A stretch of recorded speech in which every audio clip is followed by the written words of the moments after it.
पिताजी, आपका एक बैग मैंने तैयार कर दिया है और दूसरा खाना खाने के बाद कर दूंगी।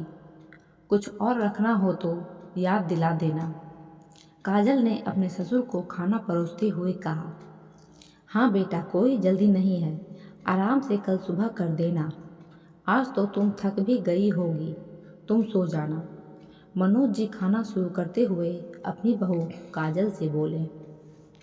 मनोज जी 3 साल पहले ही बिजली विभाग से रिटायर हुए थे। रिटायरमेंट के बाद से ही हर साल अपनी पत्नी के साथ गर्मी के कुछ महीने हरिद्वार में बिताकर आते थे। वहाँ एक छोटा सा मकान खरीद लिया था, इसलिए वहाँ रहने की कोई समस्या नहीं थी। जब वह हरिद्वार में रहते तो प्रतिदिन दोनों पति पत्नी आधा किलोमीटर पैदल चलते, घाट पर पहुंचकर गंगा स्नान करते और मंदिर में दर्शन कर पैदल ही घर लौट जाते। शाम को कभी कहीं भजन कीर्तन में तो कभी किसी मंदिर की आरती में शामिल हो जाते। जीवन का शेष भाग ईश्वर की उपासना और गंगा मैया के चरणों में समर्पित कर दिया था। अपने शहर में रहते तो प्रतिदिन दोनों पति पत्नी पार्क में टहलने निकल जाते और फिर मंदिर दर्शन कर लौटते। शाम को मनोज जी के 2-4 मित्र इकट्ठे हो जाते तो धर्म और दर्शन की चर्चा होने लगती। बेटा अमित भी विद्युत विभाग में काम करता था और बहू काजल एक नौकरानी के साथ घर के काम संभालती थी।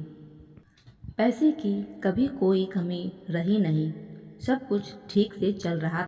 अगले दिन सुबह 10 बजे मनोज जी को हरिद्वार निकलना था, इसलिए वह खाना खाने के बाद जल्दी ही सोने चले गए। पत्नी भी अपना छोटा मोटा जरूरी सामान इकट्ठा कर दूसरे बैग में रखने लगी। काजल, काजल बेटा, देखो मेरा नया वाला चश्मा नहीं मिल रहा है। सास ने काजल को आवाज़ दी।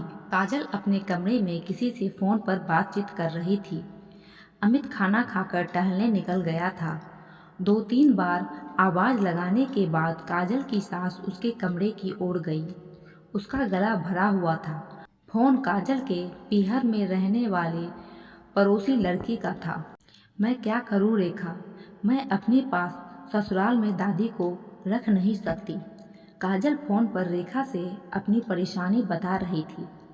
मेरे सास ससुर को पता नहीं कैसा लगेगा। उधर दादी की स्थिति सुनकर मेरा दिल रोने लगता है। मैं क्या करूं, कुछ भी समझ नहीं आता। काजल की आंखों से आंसू बह रहे थे। काजल की माँ बचपन में ही गुजर गई थी। घर में सिर्फ काजल की दादी और पिता ही थे। काजल और काजल से 2 बड़े भाई रमन और नमन के पालन पोषण की जिम्मेदारी दादी पर आ पड़ी।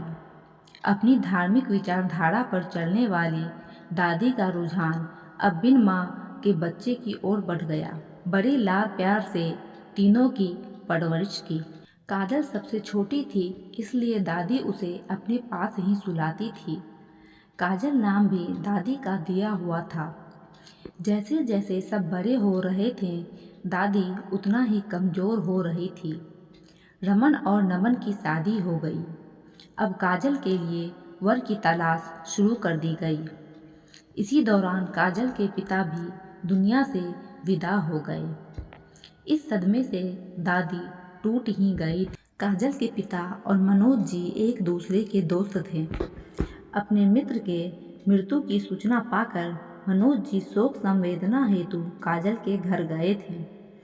बेटे का मित्र भी बेटे जैसा ही होता है, इसलिए काजल की दादी ने मनोज से काजल के लिए कोई अच्छा सा परिवार ढूंढने के लिए कहा। अम्मा, मनोज जी काजल की दादी से बोले, मैं काजल को अपनी बेटी बनाकर घर ले जाऊं तो?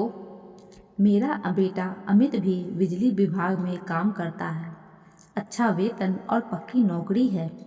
काजल मेरे घर में जाएगी तो हमारे घर में रौनक आ जाएगी। दादी कुछ नहीं बोली, बस चुपचाप मनोज जी के चेहरे को पढ़ती रही।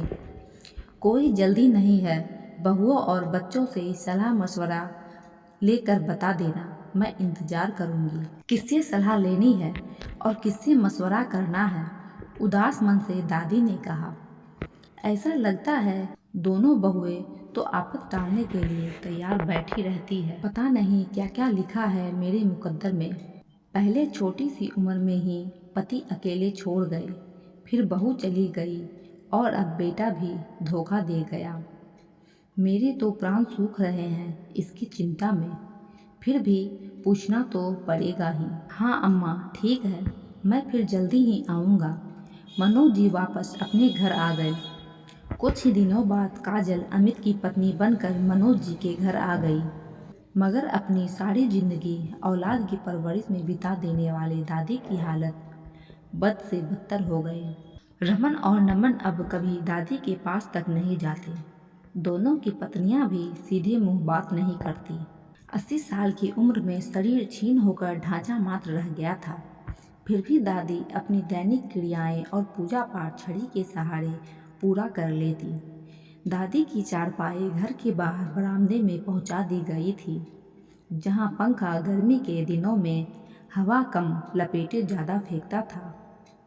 सुबह शाम देर सवेर कोई बहू खाना दे जाती और बस फिर कोई उनके हाल चाल जानने पास नहीं आता। अपमान और उपेक्षा की शिकार दादी ने अपने मन की बात कभी किसी को नहीं बताई। काजल की एक बार दादी को लेकर खूब बहस हुई थी अपनी भाभीियों से। हाँ हाँ, हमें तो जैसे परवाह ही नहीं है, अब तो तुम आई हो हितैषी बनकर। पिछले 2 साल से तुम्हें तो खाना खिलाने आ रही थी, वरना हम तो भूखे ही मार रहे थे। दोनों भाभियां काजल पर चढ़ बैठी। हम भी खूब समझते हैं तुम्हारी खोखली हमदर्दी को। तुम्हारी नज़रें दादी की ज़मीन और बहन खाते पर है। सीधे सीधे क्यों नहीं बता देती? अगर सच में दादी की चिंता है तो ले क्यों नहीं जाती अपने साथ? काजल अपना समूह लेकर अपने घर वापस लौट आई और आज फिर 1 महीना बाद रेखा के फ़ोन से दादी के हालातों की खबर पाकर काजल की अंतरात्मा दुखी हो गई। सास की आवाज़ सुनकर काजल ने अपने आंसू पोंछे और चश्मा ढूंढकर दे दिया। चेहरे पर उदासी के हाव भाव साफ झलक रहे थे। अगले दिन सुबह हरिद्वार जाने के लिए मनोज जी ने अपनी गाड़ी बाहर निकाली और काजल के सिर पर हाथ फेरते हुए बोले, चिंता मत करना, हम जल्द ही वापस लौट आएंगे। माता पिता को विदा कर अमित अपने ऑफिस चला गया और काजल अपने घर के काम निपटाने लग गई। शाम को घर के बाहर गाड़ी का जाना पहचाना सा हॉर्न सुनकर काजल चकित सी हो गई। अपनी गाड़ी जैसी आवाज़ थी। काजल ने बाहर आकर देखा तो चौंक गई। मनोज जी ही थे जो गेट खोलने का इंतज़ार कर रहे थे। पिताजी आप वापस? आप तो हरिद्वार। हाँ बेटा, हम दोनों ही वापस आ गए। अब हरिद्वार जाने की ज़रूरत नहीं है। हरिद्वार, ऋषिकेश, काशी, मथुरा, वृंदावन सारे तीर्थ स्थल तुम्हारे घर ले आया हूँ, हमेशा के लिए। मनोज जी ने गाड़ी का पिछला दरवाज़ा खोलकर अंदर की ओर इशारा कर दिया। सासू माँ के साथ दादी बैठी हुई थी। देखते ही काजल की आंखें भर आई। दौड़कर दादी को अपने गले लगा ली। अपने बुजुर्गों को दुखी और दयनीय हालत में छोड़कर हम तीर्थ यात्रा पर जाएं तो? सास ने काजल को ढाढ़स बंधाते हुए कहा।